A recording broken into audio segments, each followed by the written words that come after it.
I don't know if is there a microphone available for the floor? Yes, yeah. So just go to Tim. Yeah. Thank you very much. Yeah, you're right. Yes.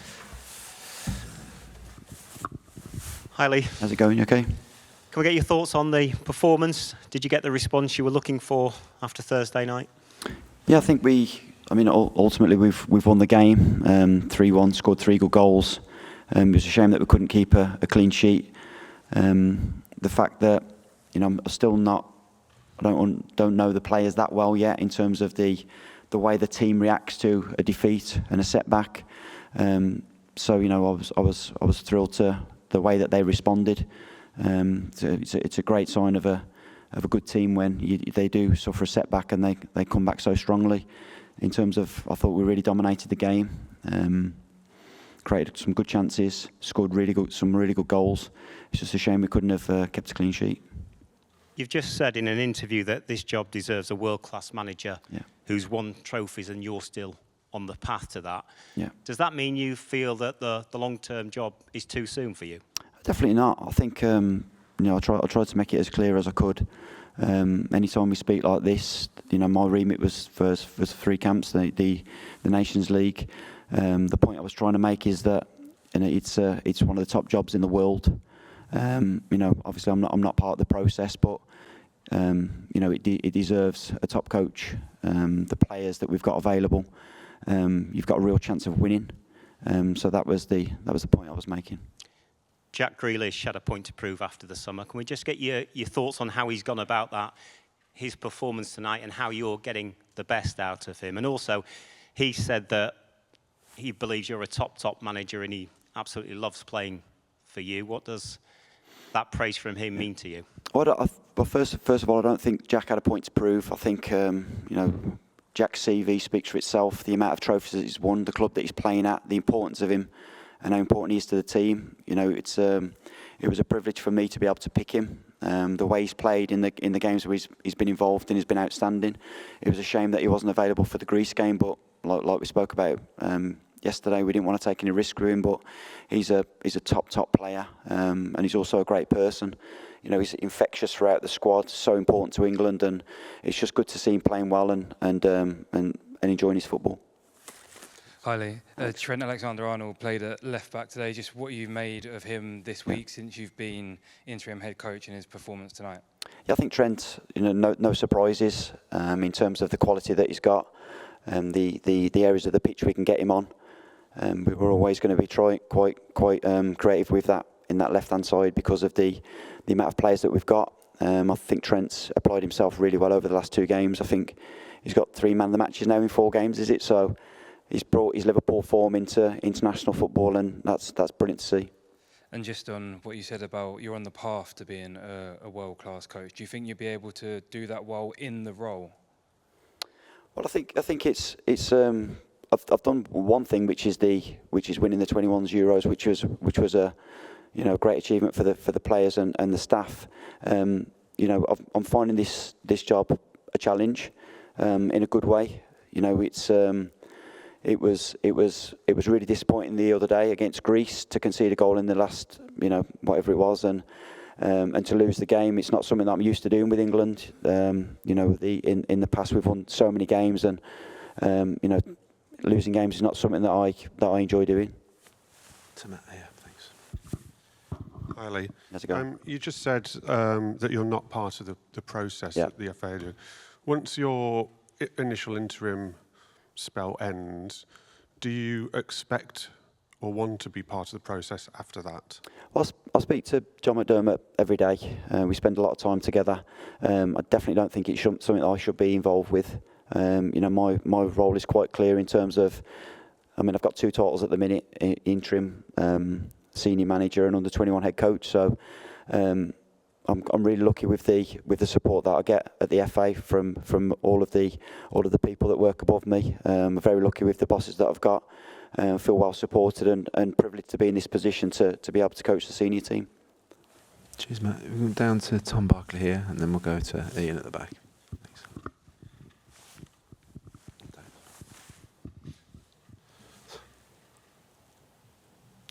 Hi, Lee. Just on Jack, he talks about the freedom that you're giving these players was the sort of route to the victory today. Do you feel like you're getting the responses that you want from the players with regards to freedom? And then he also said in his post-match interview that he had a £500 bet with Trent Alexander-Arnold. Will you be making sure he pays up on that? I'm not sure about the bet. I've not heard that one. No, I think Jack. That was a question, wasn't it, Jack? Yeah, I think Jack's been outstanding for the games that we've had him. He's playing with a lot of freedom, like you've said, but you know, there's definitely structure within that in terms of his starting position. It's important that we have a base to start from, and Jack's very important in that, as is the other side, in terms of the width that we play with. I think where Jack's probably improved for us, I'm not really sure about what his past England record, but I think that's 2 goals now in 3 games. So, you know, it's very important. I know Jack said in the past that that's not a massive part of his game, because there's a lot more to his game than goals and assists, but it definitely helps in them wide areas if you can contribute to, you know, towards the scoreboard. Lee, going back to the comment you made on the television about, you know, this job deserves a world-class manager who's won trophies. That almost suggests a foreign manager, you know, but there literally aren't English coaches currently with won major trophies. Is that something, because you're sort of part of the sort of pathway, the under-21s, that's kind of what the FA have been looking into, and that seems to contradict. Yeah, I think the point that I was trying to make, which I suppose it's more like the hopefully comment. It was the fact that this is a world-class job. This will be up there with the best jobs in football. So you know, whoever gets it is going to be at high level. Again, it's a privilege to do this job. I feel really well trusted. That's why, you know, it was so tough the other night to lose a game and you know, have a defeat. But similar to what we spoke about earlier, the response has been good. You've obviously been very reluctant to say yes or no, I want the job or I don't want the job. Why are you so reluctant to answer? I'm definitely reluctant because in the past, when I've done this caretaker stroke interim role, I've gone so far down the I don't want the job that I've not done the job. I've actually not done the job, and it was one of the things that I spoke about when I was asked to take temporary charge, that it's important that I keep an open mind, because in that case, then I'm not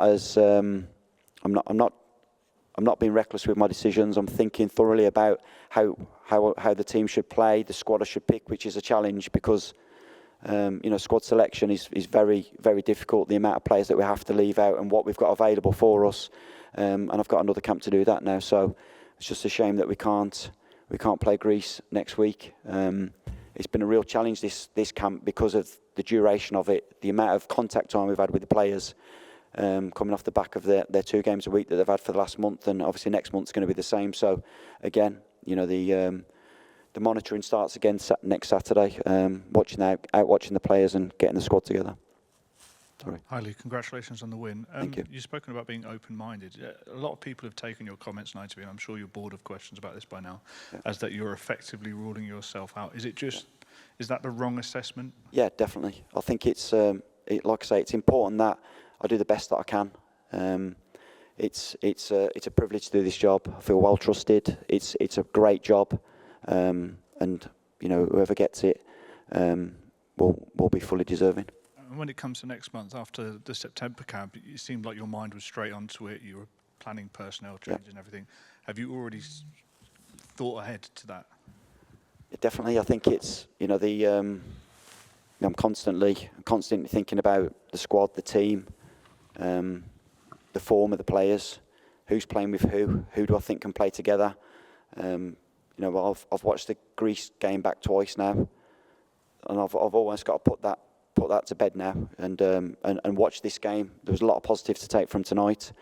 Definitely gave me a lot of food for thought in terms of the way that we can set up against Greece. The plan is simple. We have to go to Greece and win, and then we have to follow that up with a strong performance and a victory against the Republic of Ireland. So yeah, definitely on to the next 2 games. Okay, last couple, Ian, and then we'll finish Sammy here. Lee, you've spoken several times about your fondness for coaching and how you see yourself as a feet on the grass coach. Yeah.